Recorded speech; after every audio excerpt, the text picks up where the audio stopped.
ये खबरें बाकी खबरों से जरा हटकर है।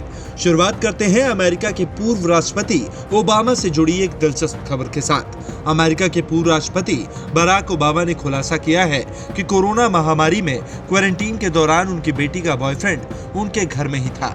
एक जवान आदमी के ज्यादा खाने की वजह से उनकी ग्रोसरी का बिल 30% तक बढ़ गया था। The Bill Simmons podcast show में ओबामा ने कहा कि कोरोना महामारी के शुरुआती दिनों में बेटी मालिया का बॉयफ्रेंड हमारे परिवार के साथ ही क्वारंटीन हुआ था। मालिया ओबामा की बड़ी बेटी है और उनकी उम्र 22 साल की है।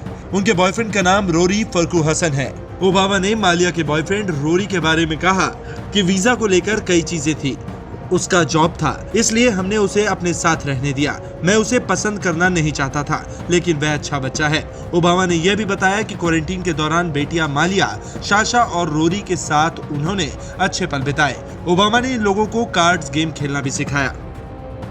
नाइजीरिया में सैकड़ों स्कूली बच्चे अब अपहरणकर्ताओं के चंगुल से छूटकर अपने घर पहुंचे तो उनकी आंखों में आंसू आ गए और वो अपनी मिट्टी को चूमने लगे। आतंकवादी समूह बोको हरम पर इन स्कूली बच्चों के अपहरण का आरोप लगा था।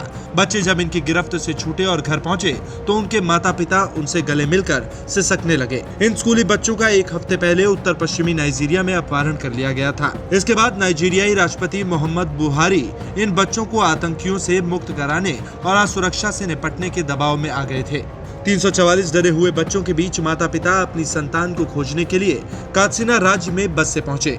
जो लोग सफल हुए उन्होंने अपने बच्चों को गले से लगाया, जबकि कई माता पिता देर शाम तक अपने बच्चों का इंतजार करते रहे। एक शख्स ने अपने बच्चे से मिलने के बाद कहा, मुझे ऐसा लगता है जैसे भगवान ने मुझे स्वर्ग दिया है, क्योंकि मैं बहुत खुश हूँ। जापान में भारी बर्फबारी हुई, जिस वजह से हाईवे पर ऐसा जाम लगा जिस पे हजारों लोगों को सड़क पर ही रात गुजारनी पड़ी। 1000 से अधिक वाहन फंसे हुए हैं। देश में रिकॉर्ड बर्फबारी होने के बाद देश के कुछ हिस्सों में ऐसी स्थिति पैदा हो गई है। ज्यादा बर्फबारी जापान के निगाता और गन्मा प्रांत में हुई है। बीते 3 दिन के दौरान लगभग 2 मीटर ऊंची बर्फ देखी गई थी। भारी बर्फबारी की वजह से बिजली कट गई। उत्तर और पश्चिमी इलाकों में बिजली के बिना 10,000 से ज्यादा घर अंधेरे में डूब गए। एक वक्त ऐसा भी रहा जब गाड़ियों की लाइन 16.5 किलोमीटर तक लंबी हो गई। जाम की वजह से लोगों को खासी मुश्किलों का सामना करना पड़ा। न्यूज़ तक ब्यूरो।